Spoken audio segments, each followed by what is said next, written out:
महादेव जी कहते हैं, पार्वती इस 13वें अध्याय की अगाध महिमा का वर्णन सुनो, उसको सुनने से तुम बहुत प्रसन्न हो जाओगी। दक्षिण दिशा में तुंगभद्रा नाम की एक बहुत बड़ी नदी है, उसके किनारे हरिहरपुर नामक रमणीय नगर बसा हुआ है। वहाँ साक्षात भगवान हरिहर विराजमान हैं, जिनके दर्शन मात्र से परम कल्याण की प्राप्ति होती है। हरिहरपुर में हरि दीक्षित नामक एक श्रोत्रिय ब्राह्मण रहते थे, जो तपस्या और स्वाध्याय में संलग्न तथा वेदों के पारगामी विद्वान थे। उनके एक स्त्री थी, जिसे लोग दुराचारा कहकर पुकारते थे। इस नाम के अनुसार ही उसके कर्म भी थे। वह सदा पति को कुवाच्य कहती थी। उसने कभी भी उनके साथ शयन नहीं किया। पति से संबंध रखने वाले जितने लोग घर पर आते, उन सबको डांट बताती और स्वयं कामोन्मत्त होकर निरंतर व्यभिचारियों के साथ रमण किया करती थी। एक दिन नगर को इधर उधर आते जाते हुए प्रवासियों ने भरा देख उसने निर्जन एवं दुर्गम वन में अपने लिए संकेत स्थान बना लिया। उस एक समय रात में किसी कामी को ना पाकर वह घर के किवाड़ खोलकर नगर के बाहर संकेत स्थान पर चली गई। उस समय उसका चित्त काम से मोहित हो रहा था।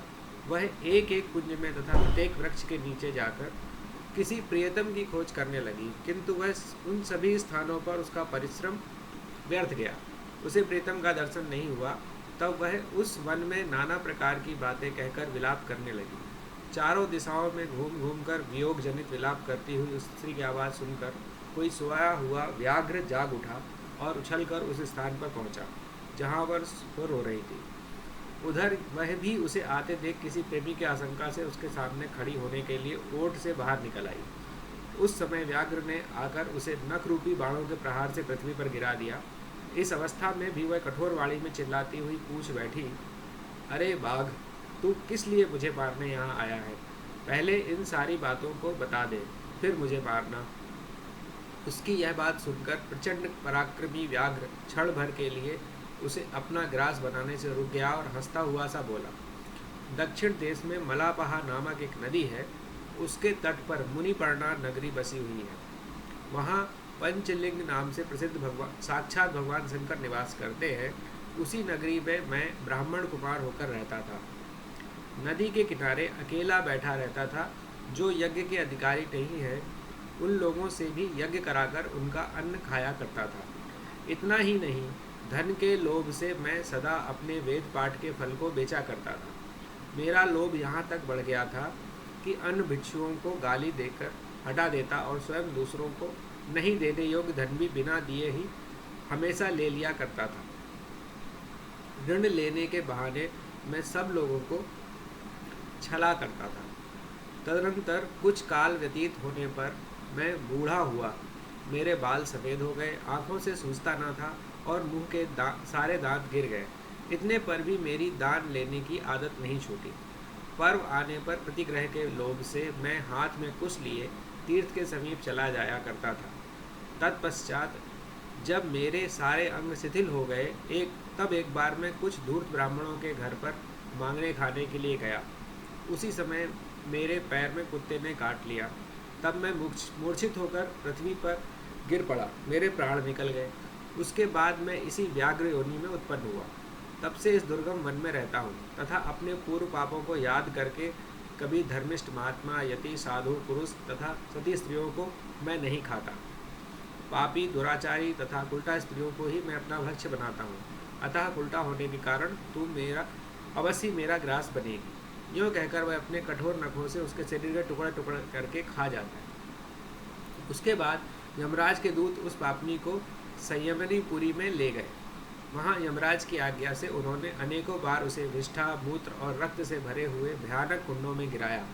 करोड़ों कल्पों तक उसमें रखने के बाद उसे वहाँ से लाकर 100 मनवंतरों तक रौरव नरक में रखा। फिर चारों ओर मुँह करके दीन भाव से रोती हुई वह पापनी को वहाँ से खींचकर दयानंद नामक नरक में गिराया। उस समय उसके केस खुले हुए थे और शरीर भयानक दिखाई देता था। इस प्रकार घोर नरक यातना भोग चुकने पर वह महापापनी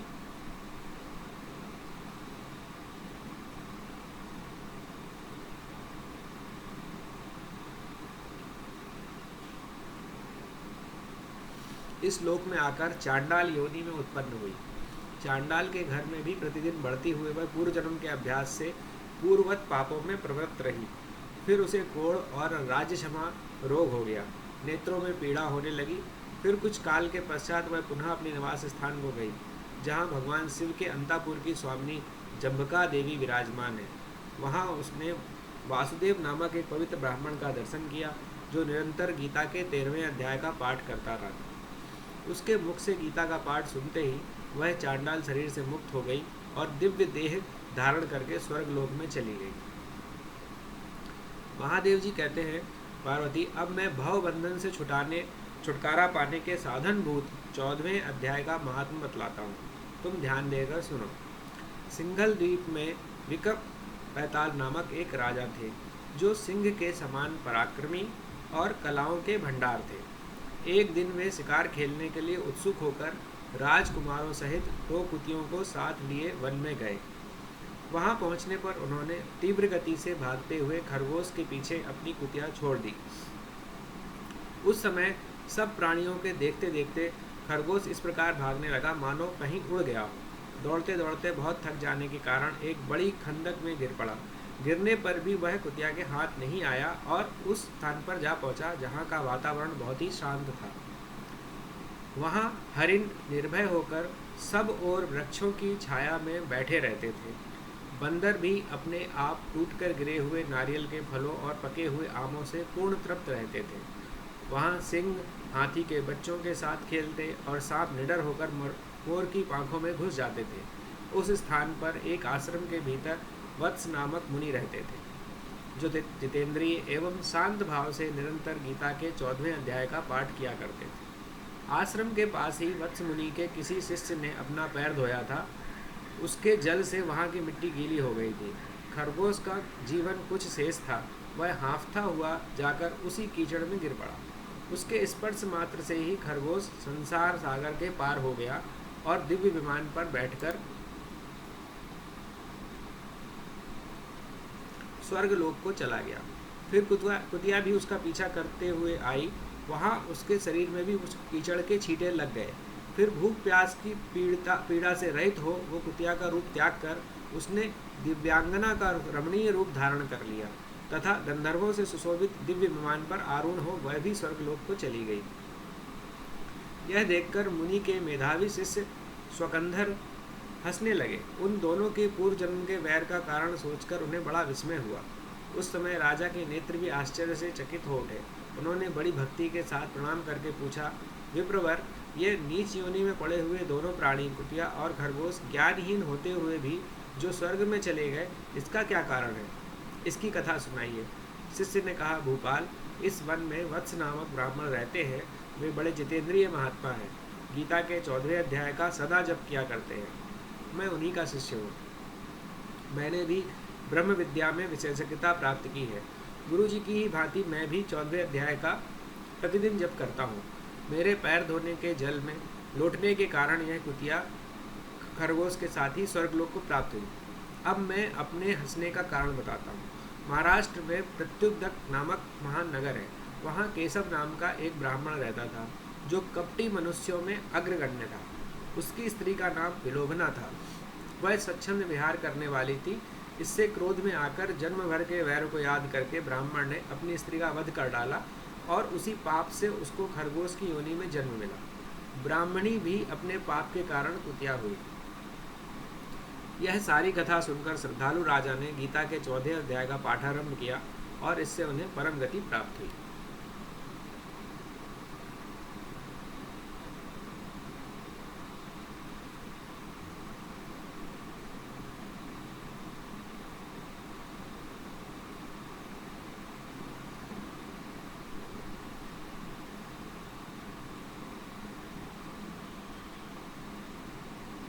तो 13वें अध्याय और 14वें अध्याय दोनों में हमने देखा कि पहले 13वें अध्याय में बहुत, जिसे कहते हैं ना, भयंकर पाप करने वाला व्यक्ति भी उसके एकमात्र सुनने भर से उसके सारे पाप मुक्त हो गए। इतने नरक भोग लिए, उसके बाद भी चांडाली योनि में आई, वहाँ भी पाप नहीं छोड़े। वो सब करने के बाद भी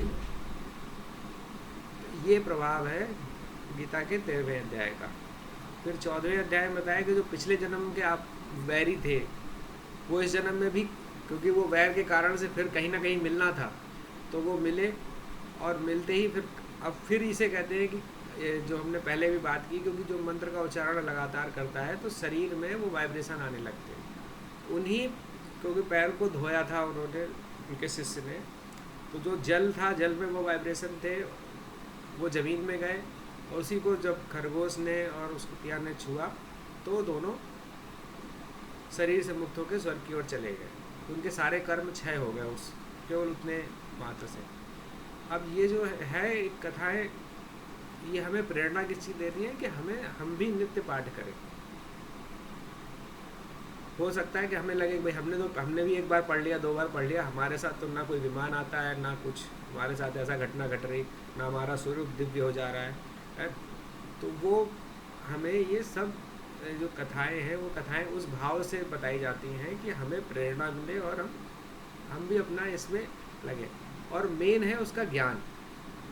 तो अब थोड़ा सा डिस्कस कर लेते हैं 13वें और 14वें अध्याय में क्या गीता में भगवान ने अर्जुन को बताया था। सबसे पहली बात तो ये है कि 13वां और 14वें अध्याय का ज्ञान है अर्जुन को बिना पूछे दिया है भगवान।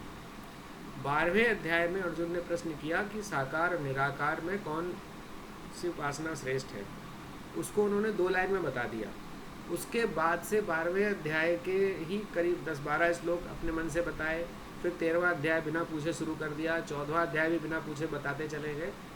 फिर 14वें अध्याय के आखिरी में अर्जुन ने फिर पूछा है एक कि इन गुणों के बारे के आगे कि गुणों के पार कैसे जाता है, तो वो उसके लिए उसके पहले अर्जुन ने कोई प्रश्न नहीं पूछा, और भगवान अपने मन से प्रेम के बस होकर के बताते जा रहे हैं ज्ञान को।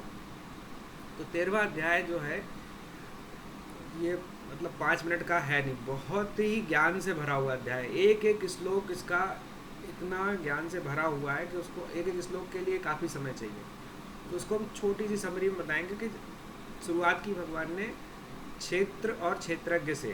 क्षेत्र का मतलब होता है वो मोटी भाषा में बता रहे हैं कि शरीर, और क्षेत्रज्ञ जो शरीर को जानता है। तो शरीर को जानता कौन है? जो शरीर के भीतर रहा है, आत्मा, या बोले हम जीवात्मा या देही, जो नाम दिया है गीता में। क्षेत्र और क्षेत्रज्ञ ऐसे करके। अब क्षेत्र का फिर भगवान ने बताया कि क्षेत्र के का मतलब स्वरूप क्या है। तो क्षेत्र के स्वरूप में उन्होंने बताया कि क्षेत्र बनता कैसे है। तो जो 5 महाभूत हैं, आकाश, पृथ्वी, अग्नि, वायु, जल, ये 5 हो गए। फिर हमारी 5 इंद्रियां हैं, आँख, कान, नाक, ये सब 5 इंद्रियां हैं। फिर 5 कर्म इंद्रियां हैं, हाथ, पैर, जीवा आदि। फिर उसके बाद इनके विषय, तो जैसे कान के लिए शब्द है, जिह्वा के लिए रस है, आँख के लिए रूप है। तो ये 5 जो इनके 5 के जो विषय हैं वो 5 रूप। तो ये सब मिला के, और उसके साथ में मन, बुद्धि और अहंकार, ये सब मिला के जो बनता है वो बनता है क्षेत्र।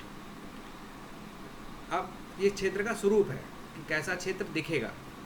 फिर क्षेत्र में उसके बाद उन्होंने बताया कि क्षेत्र में विकार आते हैं। तो क्षेत्र में विकार क्या आते हैं? विकार आते हैं क्षेत्र के, इसमें क्या उठता है? इच्छा उठती है, द्वेष होता है, सुख होता है, दुख होता है, संघात का मतलब है जो शरीर का रूप है बदलता रहता है वो, और धृति, धारण करने की शक्ति। ये 6 विकार हैं, क्योंकि इनमें बदलाव आता है। इच्छाएं आती जाती रहती हैं, द्वेष कभी है कभी नहीं है, सुख दुख भी आता जाता रहता है, और शरीर बदलता रहता है।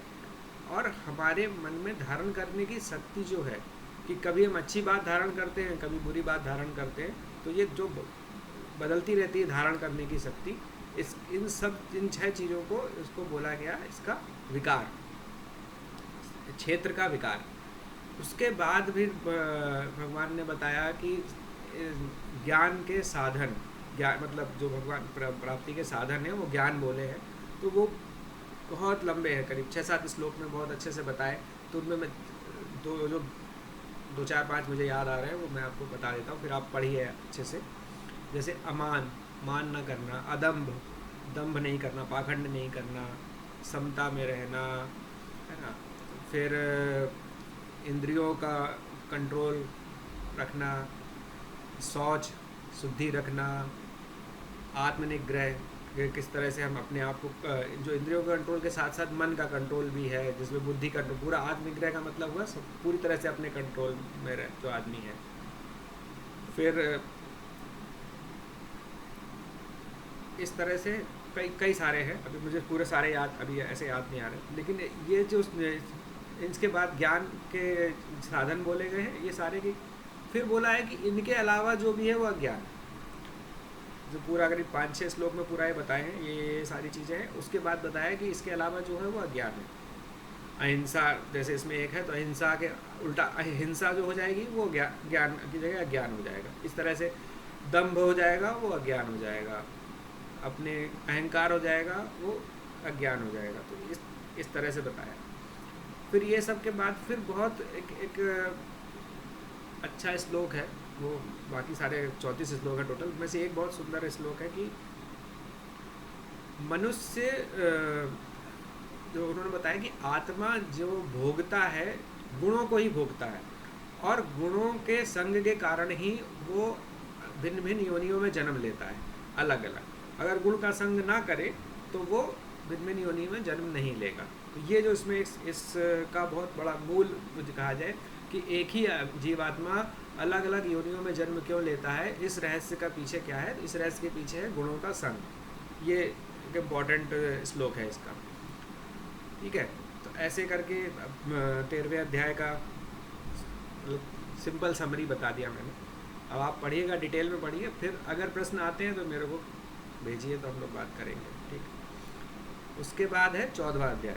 हाँ, अब जैसे 13वां अध्याय गूढ़ ज्ञान का है, 14वां अध्याय प्रैक्टिकल ज्ञान का है कि हमें जो चीज़ें दिख रही हैं वो आसानी से समझ में आ जाने। जैसे इसकी चीज़ें कई बार समझ में नहीं, कठिन शब्द हैं, कई चीज़ें हैं, लेकिन 14वें अध्याय में बहुत ही आसान तरह से भगवान ने बताया कि ये सृष्टि मैंने ही बनाई है, ठीक है।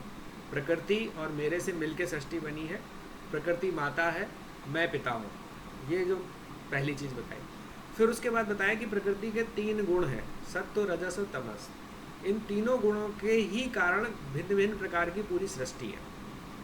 अब उस सृष्टि में सत्व क्या है, तो पहले सत्व बताया उन्होंने कि सत्व है प्रकाश स्वरूप निर्मल, और वो बांधता कैसे, क्योंकि तीनों गुण ही बांधते हैं जीव को। तो सत्व बांधता है सुख के साथ से और ज्ञान के अभिमान से, ये सत्व गुण बांधता है। जो भी सात्विक लोग होंगे उनको सुख, क्योंकि वो सुख में ही रहते हैं, तो सुख का साथ उन्हें बांध देता है, वो सुख से दूर नहीं होना चाहते फिर। और ज्ञान के अंदर होता है, क्योंकि सुख जब सत्वगुण बढ़ता है तभी ज्ञान आता है। तो ज्ञान आने के कारण कई बार अहंकार आ जाता है कि भाई मुझे ही आता है, तो ऐसे सत्वगुण बांध देता है। फिर रजोगुण बताया, तो रजोगुण उत्पन्न होता है कामना से, राग से मेनली बताया गया। और ये बांधता कैसा है, ये बांधता है आपको कर्म से और कर्म के फल से। क्योंकि जो हमें कर्म करने की इच्छाएं होगी कि भाई कामना है तो कामना की पूर्ति के लिए कर्म करेंगे, तो कर्म से बनते हैं कि यार ये चाहिए तो इसके लिए ये करना है। तो अभी मान लो कि अभी कुछ लोग बैठे हैं, मान लो किसी का चाय पीने का मन करे तो चाय बनानी पड़ेगी। अब चाय पीने का जो मन कामना जगी वो बनानी पड़ेगी। तो अब वो बनाने के लिए जो कर्म कर रहे हैं आप, कर्म उस कर्म में आप बंधेंगे, जब तक आप बनाएंगे तो वो समय आप पूरी तरह से उसमें बंधे हुए। फिर उसके बाद कर्म का फल। अब अगर आपने पी ली, आपको अच्छी लगी नहीं लगी पता नहीं, रात में चाय पी गए तो नींद देर से आई, तो वो जो फल है वो आपको वो फल बांध रहा है, मतलब आपके जीवन को वो में प्रभाव डाल रहा है। बांधने का मतलब यही है कि जीवन उसके हिसाब से चलेगा, फिर आपके हिसाब से नहीं चलेगा। फिर आया तमोगुण। तो तमोगुण क्या है, वो अज्ञान से उत्पन्न होता है और ये बांधता है प्रमाद से, आलस्य से और निद्रा से, 3 चीज़ों से।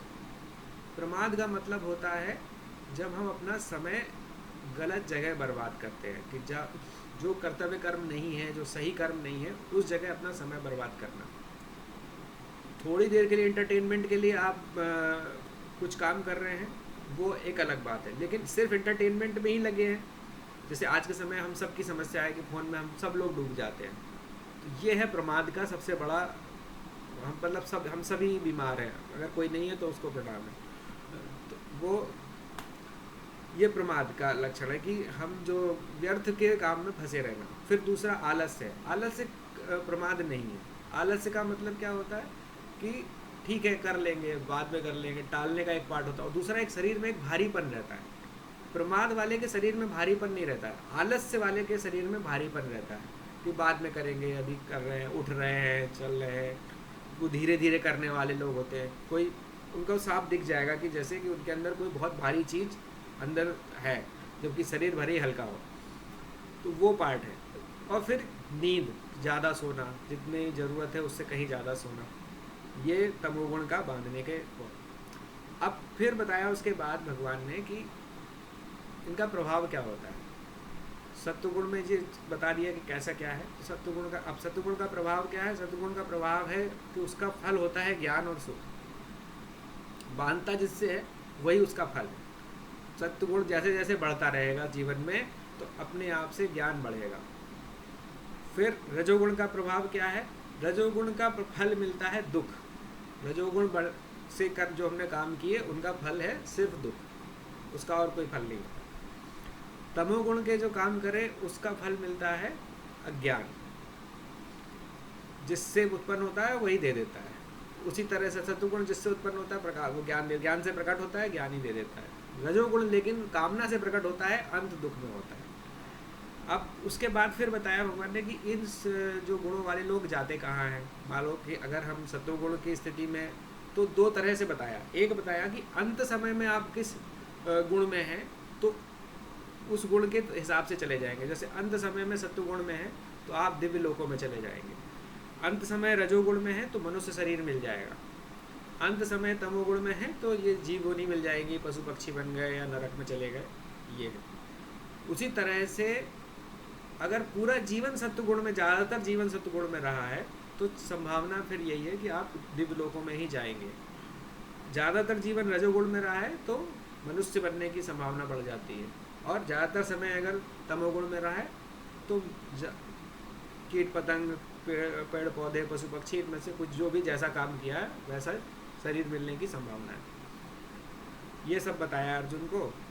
तो और उसके बाद फिर एक बात बोली, ये सब गुणों के बारे में बताया। फिर एक सब बहुत इम्पोर्टेंट, जैसे समरी का श्लोक बोला कि जो भी प्रकृति में है वो सब गुणों के अंदर है।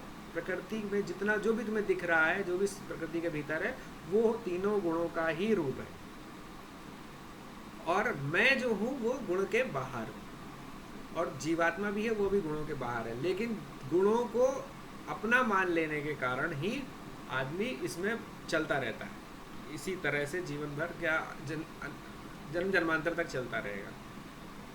फिर कहा कि जो ये जान जाता है कि दुनिया में जो भी काम हो रहा है वो हो रहा है गुणों के कारण, उसमें तुम्हारा कोई रोल नहीं है। अपने आप से प्रकृति में गुणों के परिवर्तन के कारण लोगों का व्यवहार हो रहा है। लोग करता तुम नहीं हो, करता ये गुण है। जो ये जान जाता है वो मुझे पा लेता है। ये भगवान ने आखिरी में ये बताया। तो अर्जुन ने फिर सवाल किया कि भगवान ये गुणों के पार कैसे जाते हैं, जो चले गए हैं उनके लक्षण क्या हैं, वो क्या काम करते हैं। तो वो जो उनके लक्षण हैं वो भगवान कई बार बता चुके हैं। द्वितीय अध्याय में स्थित प्रज्ञ के लक्षण बताए थे, 12वें अध्याय में भक्त के लक्षण बताए थे, और अभी जो गुणातीत के लक्षण बताए वो सब एक ही तरह से है कि समता आ जाती है, किसी की गाली और किसी की स्तुति में अंतर नहीं महसूस होता, सब ठंडी गर्मी में बराबर महसूस करते हैं। तो वो सब आप लोग जानते हो कि वो जो भक्त के लक्षण बताए। लेकिन जो इसमें मेन बात बताई कि गुणों के पार कैसे जाएं, वो इम्पोर्टेंट हमारे काम का है। कि हम जब पहुंच जाएंगे तो फिर कैसा महसूस करेंगे तो बाद की बात है, लेकिन पहले पहुंचे कैसे, वो है कि उनकी अनन्य, पहले उन्होंने बोला कि अनन्य और अभिव्यभिचारिणी, दो शब्द, लगातार और भगवान के अलावा किसी दूसरे और को नहीं सोचना।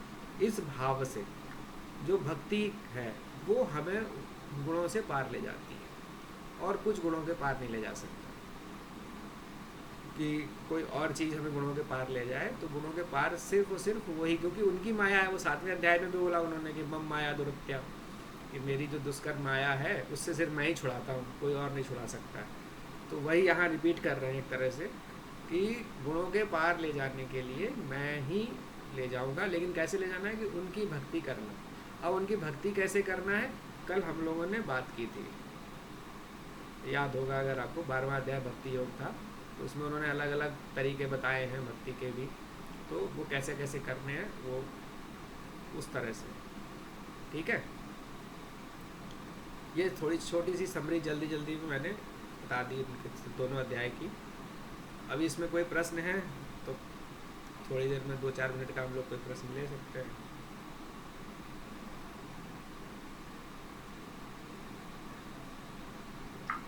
सब कुछ क्लियर हो ही गया, प्रश्न कोई जरूरत ही नहीं है। नहीं बहुत नहीं, अच्छी तरह क्लियर कर दिया, अभी सब प्रश्न की आवश्यकता ही नहीं है। सब आपके जैसे सत्गुण में भी नहीं पहुंचे हैं ना। नहीं नहीं, ऐसा नहीं है। अभी हम लोग कुछ लोग कौन कभी सी रजस कौन सी में। बुक की ये बुक ये पढ़ी थी आपने? ये पद्म पुराण है, जो गीता सेवा ऐप है ना, उसमें आपको पद्म पुराण के उत्तरखंड में मिल जाएगा ये। मेरे को लिख कर भेज देना। हाँ हाँ, पेपर गीता में नहीं है ये सब। नहीं भगवत गीता नहीं है ये, अच्छा। भगवत गीता नहीं है, पद्म पुराण में गीता का महात्म्य है, तो उसकी अलग अलग कथाएं हैं उसमें। उस पद्म पुराण में एकादशी की कथाएं हैं, सब हैं, हर एकादशी की अलग अलग कथा है ना, जैसे वो भी पद्म पुराण में है, वो उस तरह से। अच्छा, अच्छा। ठीक है, अगर प्रश्न नहीं है तो थोड़ी देर भगवान का नाम ले लेते हैं, उसके बाद आराम से बैठ जाते हैं।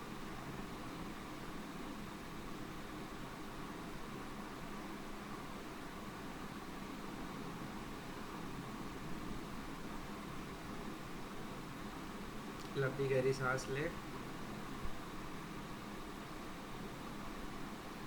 अपने शरीर पर ध्यान दे।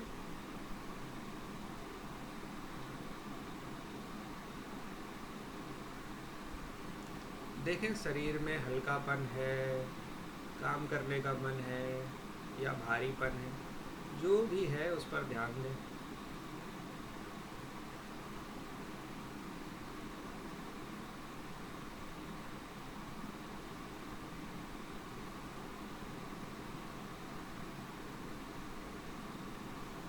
इसी तरह सांसों को भी देख लें, सांस बहुत धीमी शांत है, फीवरिश है या बाहर जाते हुए लंबी है, जल्दी जल्दी चल रही है, जो भी है उस पर ध्यान दें। कैसी है, जैसा भी है उसे स्वीकार करें।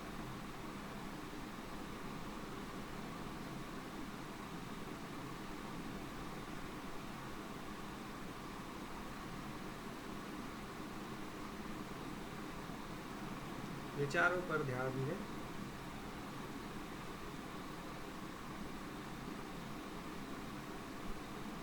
विचार हैं या नहीं हैं, बहुत सारे हैं, अच्छे बुरे जैसे भी हैं, उनको स्वीकार करें। शरीर, सांस और विचार जो भी है, जो भी भिन्न भिन्न है, सब गुणों के कारण है।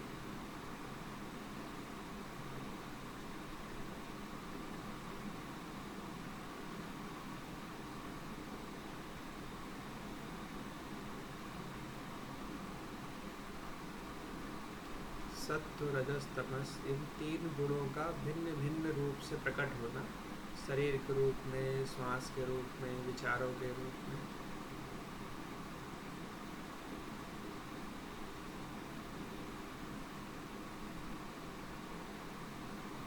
अब हम तीनों गुणों के बंधनों को भगवान के चरणों पर रखेंगे, सांस लेंगे और ये भाव करेंगे, जो भी सत्वगुण के बंधन हैं वो मैं अपने प्रभु के चरणों में रख रहा हूँ। और साथ में बोले, ओम नमो भगवते वासुदेवाय।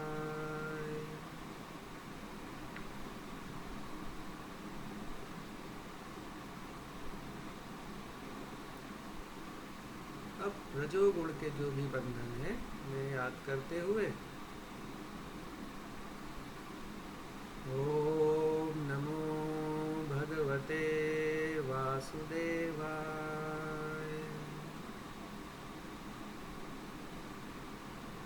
अब तमोगुण के बंधनों को याद करते हुए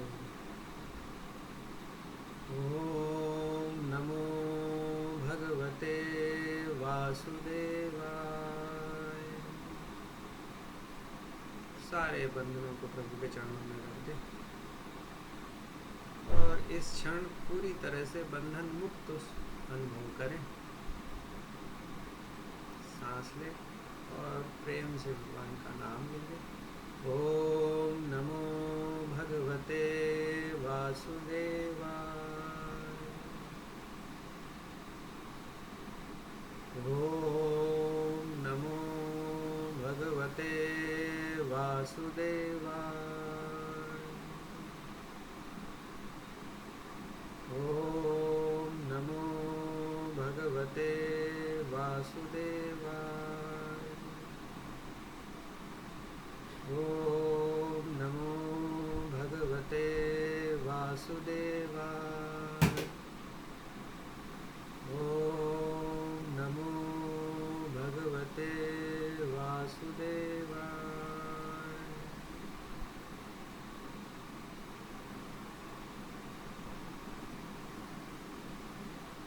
विश्राम करें।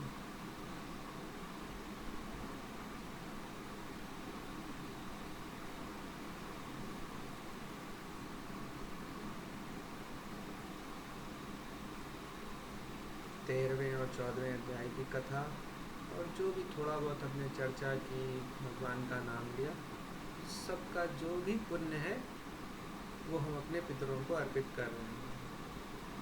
भगवान से प्रार्थना करें कि उन्हें उस पुण्य को उन तक पहुंचा दें और ये भाव करें कि हमारे पितर बहुत प्रसन्न हैं और हमें आशीर्वाद दे रहे हैं।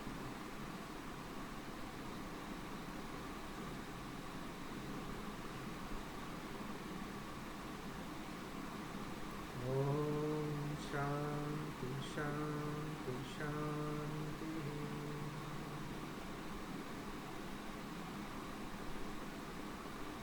और मुस्कुराते मुस्कुराते आंखें खोलेंगे।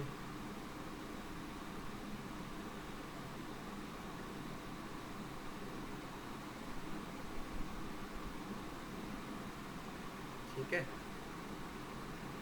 अध्याय अंदर चला गया।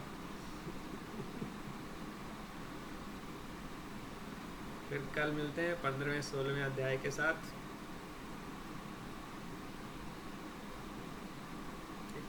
जय गुरुदेव।